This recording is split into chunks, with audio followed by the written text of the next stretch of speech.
It's a real pleasure to be here. As was just said, I did come to visit this branch within just a couple of months of being appointed as the Chief Executive. I've been with the association about 16 months now, and was given this date on that very night, and it's been in my diary ever since. So I wouldn't have missed it for the world, because well, for a number of reasons. Partly, of course, because of Jenny and Martin being founder members of the association, and just because of all the great work that is done by this branch, and because it was one of the very first places that I visited. It has a special feeling for me. So it's really nice to be here, and it's lovely to see so many people here as well. And I hope this evening I'll just give you a bit of a flavour of the work that we're trying to do, and some of the things that we've put as our priorities over the next 3 years. But before I do that, I'm always conscious that when I'm sitting where you're sitting, I really wonder who the person standing at the front of the room is, and I'd really like to know just a little bit about them. So if you'll bear with me, I'll just give you a very short introduction perhaps to my background, so that you can see what are perhaps some of the experiences that I bring to the role, and perhaps some of the things that I might be able to help the association with. And then I'll go on to talk about our plans and priorities. So this is a sort of, I guess it's a 4 pictures that describe my career. The one in the top left-hand corner is a place called Rowcliffe Manor, which is in Leicestershire. It was in those days a Leonard Cheshire home, and when I was 14, my mum got the job as matron there. My mum was a nurse, now retired, and we moved to this pretty severe-looking building in the middle of nowhere in Leicestershire, and I lived for the next 4 years in a community of people who were living with a physical disability, some of which were neurological. And that was really the start of my desire to work in the health service and eventually to become a nurse. And I think it's an interesting kind of full circle, because Leonard Cheshire himself sadly died from motor neurone disease. So I feel in a way that I've kind of come back to where I started when I was 14 years old, which, believe me, is a very long time ago. I followed my mum's footsteps and trained to be a nurse, and worked for a number of years both in hospitals and then out in the community. And then moving to bottom left, I was given the opportunity in 2006 to take a job in Vancouver in Western Canada, where they were really interested in learning some lessons from the National Health Service. So I had the privilege to go and work there for 3.5 years, helping them with things like waiting times in A&E, and a number of other pieces of work. And that was a really interesting time for me to go and work in a completely new country in a completely new health service. I stayed there till 2010, and then I came back to the place in the bottom right-hand corner, and that was a very conscious decision that I made to move out of the health service and into the charitable sector. And I did that because I felt that I could get closer to the things that really mattered for people by joining the charitable sector rather than going back into the NHS. And I joined an organisation called the Royal Hospital for Neurodisability. It's a national charity that provides rehabilitation and long-term care for people that have had a very serious brain injury, and it's in Putney in South London. And I worked there for 2.5 years running the rehabilitation service, which was a real privilege. It's a very lovely organisation to work in. But then I got given the opportunity to join the association, which of course I jumped at, and I've been with the association, as I said, for the last 16 months. So that's a quick cant around who I am, and perhaps some of the things that I bring to my job. First of all, I just want to start with a thank you to everybody that's involved with the association for a really successful year last year. We heard from the Nottingham branch what a great year that you've had, and the association as a whole has also had a really successful year. So we had a couple of years of sort of rocky financial position, but I'm very pleased to say that thanks to the work that everybody did, we're now in a much more stable position, and in spite of the economic downturn, we've managed to do well, which is very good news. We've continued to provide more and more support through our fantastic volunteers, through our Connect helpline, through our regional teams, and some of the regional staff are here tonight, which is lovely to see, and also through our financial support services. We've also had a really great year of awareness raising, and I'll talk a little bit more about that. Another brilliant research symposium, and again I'll pause on that later. We've started something called the NICE guideline on MND, which has been a piece of work that we've been petitioning for a long time, and will really set a national standard for the sort of services that people with MND can expect from the NHS, and we're very excited that that's now started. And we're in the process of producing an end-of-life guide, which should be available shortly. So lots of things done. That's just really, just a summary of a few of the things. And also locally, we've already heard what an amazing year you've had. And I chose this, sorry Jane, I chose this photograph because I think that this represents what is the very best of the association, and that is the strength of the partnership between volunteers. So that's Jenny on the left and Jane, who's a member of staff, on the right. So it's really by that partnership working between volunteers and staff that we're able to do everything that we do manage to achieve. And I know that partnership is not only strong between the branch and Dagenham House, as I like to call it. I don't like calling it National Office, because if you write the initials to that, it actually spells no, which I don't think is a very good thing. So that's why that was the reference to Dagenham House. Anyway, I think the partnership that exists between the branch and Dagenham House, and also between staff and volunteers in this particular branch, is extraordinarily strong, and we can see some of the results of that. I know that you're very proud of the branch, but the association is also extremely proud of the branch. The second Tuesday, the support group that you have is Thursday is famous actually in terms of being such a great success. When we have new members of staff, we often send them to this branch to see how branches work. So you are very special in our hearts, and of course you've got two of our founder members as well, and we were incredibly proud when Jenny won that award. And I was also very proud to meet Martin at Chelsea Flower show last year when he won his gold award, which was fantastic too. So lots of recognition for this branch, and obviously a huge thank you for everything that you do.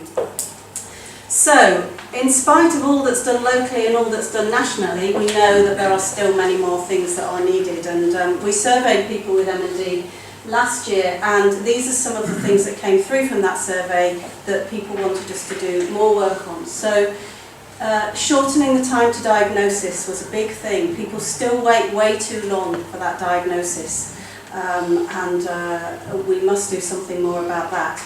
Increasing the number of people with MND referred to the association, so we still aren't in touch with everybody that has MND to offer our services, and we'd very much like to do something about that too. Improvements to social care was something that came through in the survey, and better integration of health and social care. People feel that people are still falling through the gaps between what's provided by local authority and by the NHS. More information to support end-of-life decisions, and that's really why the end-of-life guide has been produced. Improving support to carers and children, that came through very strongly. I think people in general felt that the association provided some excellent support and services, but people really said that we should do more for children and more for carers, and actually more for children that themselves are carers, who are obviously a very special group. And we also should do more to make sure that everybody across the three nations that we cover, which is England, Wales and Northern Ireland, have access to specialist multidisciplinary care. And of course, in this county, that's very true because you've got the care centre here, but that's not true of everywhere across the country, and we need to do more about that. So lots more to do, and that really drove us to renewing our strategy. And this is the cover of our new strategy. It takes us from the end of last year right through to the end of 2016, and it sets out our key commitments and priorities over those next 3 years, and I'll talk to you a little bit about some of those. So how was the strategy written? Well, We were very, very keen that the strategy wasn't sort of written by me in a darkened room, but that it really came from our membership. We are a membership organisation. We've got 8,000 members and 3,000 active volunteers, and we really wanted all of those voices to be heard through the strategy. So we did a number of things. The Improving MND Care Survey, which I've mentioned, went out to people living with MND, and we got 950 responses to that. We sent out a specific survey about gathering people's views about our strategy. That went out and we got over 1,000 responses to that, which I was totally overwhelmed by. I thought we might get half that perhaps. So it really showed that people wanted to engage in this process. We met face to face with 60 members at our AGM last September. We've had lots of discussions with our trustees. We've had many other face-to-face discussions with our volunteers and also with our partner organisations. So I hope that the commitments that we've made in the strategy have really come from people like yourselves telling us the sorts of things that you think we ought to be doing. There's a very important aspect of our new strategy. Our vision remains the same, which is a world free from MND, and in the past we've had two main mission areas, care and research. And what we've done this time, which is very much in response to what everyone was telling us, was that campaigning and awareness raising are so important to people living with MND and their families. They really want people to know what MND is and the impact that it has on people, so that they don't feel that isolation of people not understanding what they're going through, that we should really make campaigning and awareness raising our third mission area. So it is now our third mission area, and you'll see that in our strategy and in the priorities that I will talk to you about this evening. So our three mission areas, probably worth just reading them out for you. The first, which is care, is we improve care and support for people with MND, their families and carers. The second is research. We fund and promote research that leads to new understandings and treatments and brings us closer to a cure for MND, which of course is absolutely where we're heading and aiming for. And thirdly, and this is a new one, we campaign and raise awareness so that the needs of people with MND and everyone who cares for them are recognised and addressed by wider society. So those three statements really encapsulate what the association is all about, and all of our work comes back to one of those three things. So let's just talk a little bit about each of those then.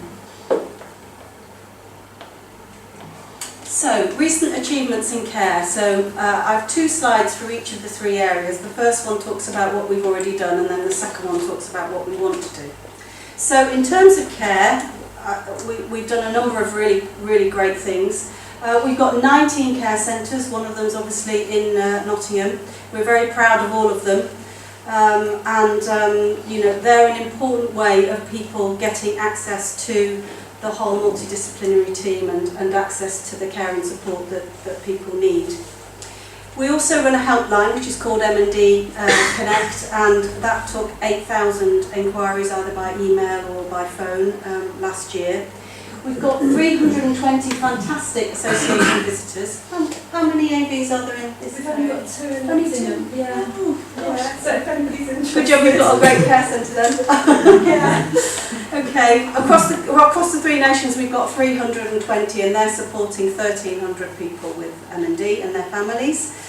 We were very pleased to receive a grant over 3 years of £1 million, and that's helping us to increase access to wheelchair services across the country, and also is helping us to pilot a new form of volunteering in the east of England. We provided 1,000 pieces of equipment, and that's everything from riser recliner chairs to ramps for wheelchairs, and also we provided £400,000 worth of financial support to people to help them with those things that will make their life a little easier, and that's helped 420 people. Now that's only the support that's provided by David Niven House. If you add together the support that's provided by branches and groups, branches such as this, then that amount is nearly double. So that's a huge amount that we're able to support people with. And then we've been involved in a really important project which is called the Red Flags Project, and that's something that we've done in partnership with the Royal College of General Practitioners. So that's the professional body for GPs, and we've been working with them to produce a very simple two-sided leaflet which identifies some of the very early symptoms of MND, because one of the things that we know is that GPs may only come across one or two people in their entire career who have MND. Many of you might have experienced this, and so their knowledge of MND is not always terribly strong.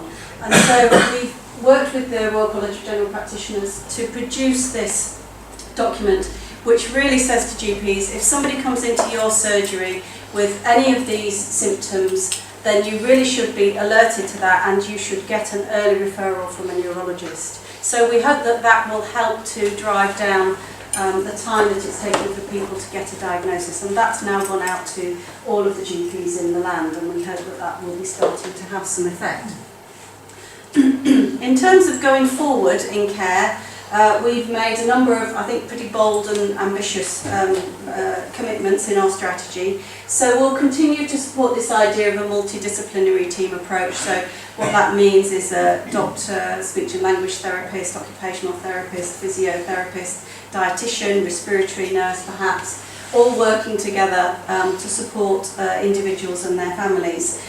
We do that through care centres, as I've said, but also in other ways by community teams. And in this next 3 years, what we hope to do is to open a 20th care centre. We haven't said where that will be yet, we're just really working out the place that needs it the most, but we hope to get up to 20 care centres, which will be great. We are going to provide more support for carers and children, and we're just really working up the plans about how we do that, but very much listening to what people told us. We want to be in touch with more people living with MND. We think we probably know about 80% of people, and we'd really like to drive that up to 90, 95 if at all possible. Of course, not everybody will want to be in touch with us, but at least people know we're there if they need us. And we want to continue to improve access to equipment, including wheelchairs and a suitable living environment. And we know with the changes that there have been to the NHS that certainly in some parts of the country, access to things like communication aids is actually not very good. As an association, we're having to help out there still quite a bit. And also, we want to make sure that we give greater consideration to cognitive change.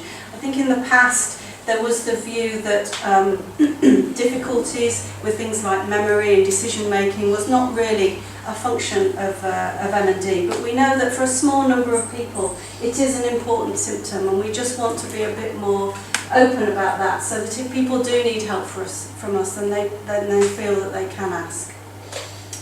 So that's our commitments in care, and let's move on to research, which of course is always an area that people are very, very interested in.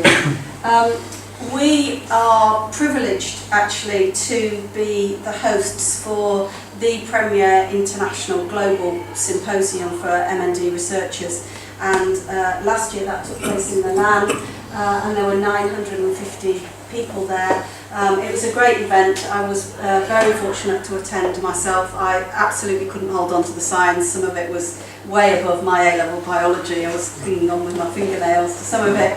But it really was absolutely fascinating, and it was brilliant to see so many of the brightest and the best researchers in the world talking about MND research and really helping us to drive that forward.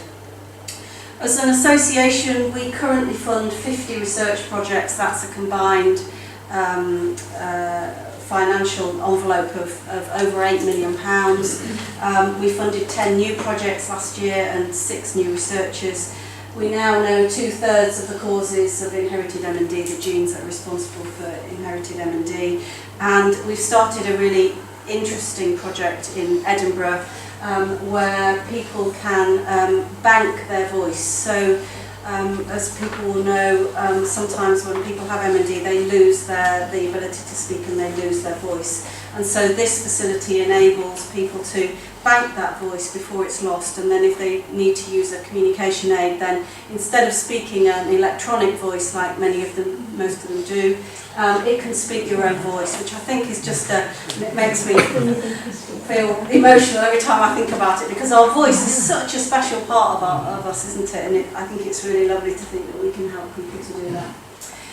We've just been through a research grants round, and I sat in on the meeting a couple of Fridays ago, and it was the biggest grants round we've ever had, the most applications, 21 applications. It amounted to £4 million, and of those we'll probably be able to fund about a third that are the very best of the best. So the research world is very much alive and kicking now, which is obviously excellent. So we want to go on to do more. We want to increase our investment in research, because it's research that will end this disease one day, of course, and obviously we want to be at the forefront of pushing that forward. We're also investing this year in something called a population-based clinical register. So there are other diseases where if somebody's diagnosed with that disease, then their name is immediately recorded on a national register. That's not the case for MND, but we would like it to be, because it's one of the ways that we can make sure that we know everybody that has MND and then can reach out to help them. But also it's a really strong resource for research. So we're about to start funding the beginnings of a clinical register, starting with our care centres, which is a very exciting development for us. We also want to increase the number of researchers that we fund. We try to bring the bright young things out of medical school, out of clinical research work into MND and keep them for the rest of their lives. Because by doing that, we know that we've really got the best people working on our task, and we'll continue to do more of that. We want more care centres doing research. Many of our care centres do research, but we'd like that to expand to perhaps all of our care centres eventually. And we're just about to invest in something called genome sequencing, which is really about creating a very, very detailed understanding of genetic material.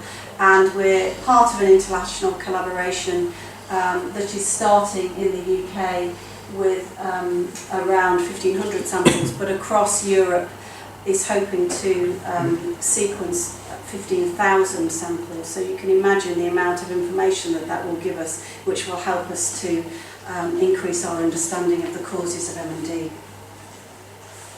And then to our new area, campaigning. Well, we've already mentioned the Charter. Thank you for that mention. The MND Charter is a really important campaigning tool for us. It sets out some very basic rights that we think everybody with MND and their families are entitled to, and we ask people to sign the Charter to say that they agree that all of those rights should be in place for everyone.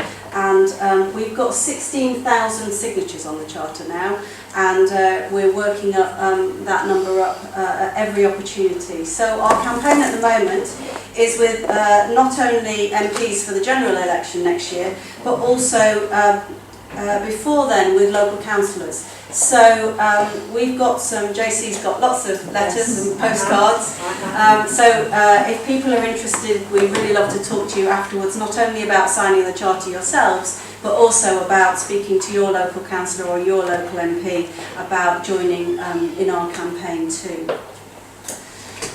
I mentioned earlier that we've had a really great awareness raising year. I hope that people perhaps either saw the film or at least have heard of the film I Am Breathing, which was a fantastic and incredibly moving documentary made by Neil Platt and his wife Louise, which Neil wanted to leave as a legacy to his young son.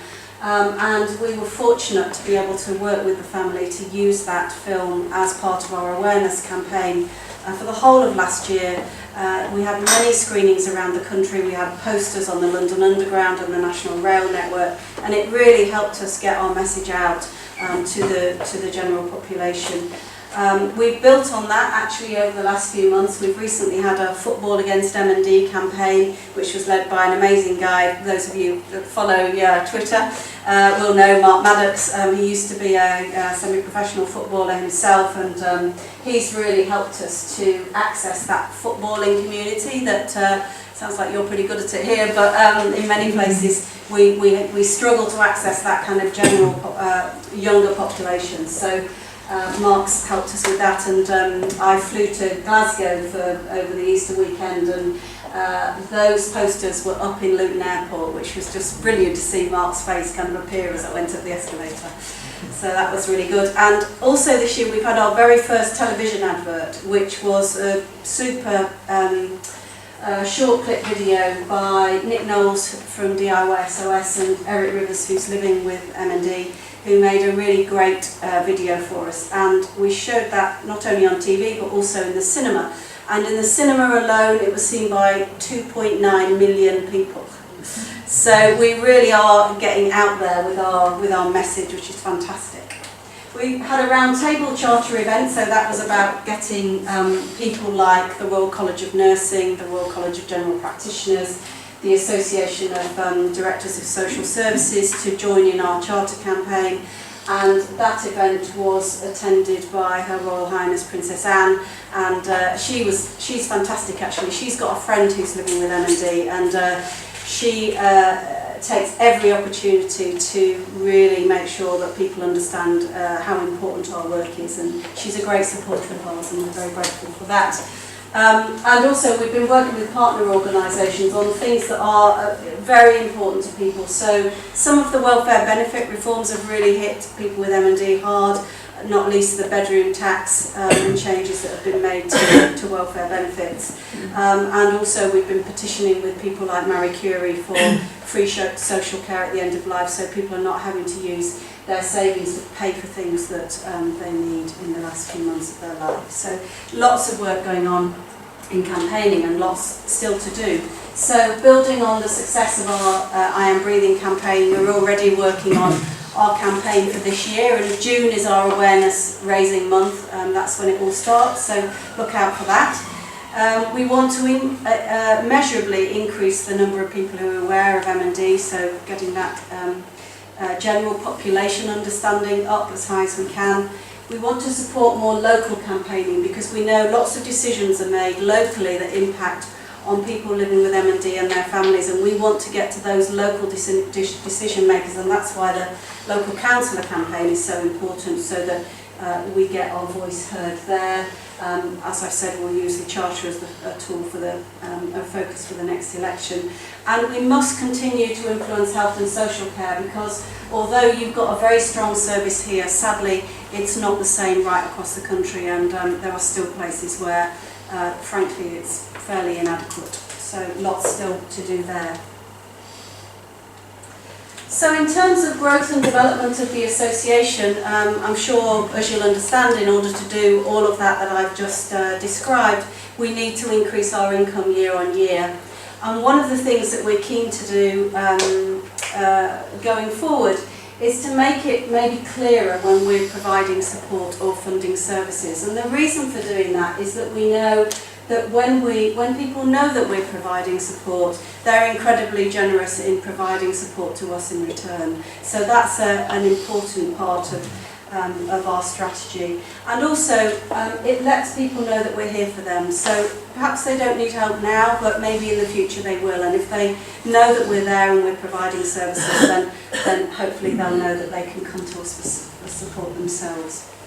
We want to get better at welcoming people from all cultures and communities. We haven't necessarily in the past been all that successful in reaching out to some of the minority ethnic communities across the three nations, and also we need to make sure that our services are just as accessible to people living in remote rural communities as they are living in cities. So still lots to do there, and as I've already mentioned, we know that there are some gaps in services across the country, and there are some gaps in association services as well. Not all parts of the three nations are served as well by branches as this area, for sure.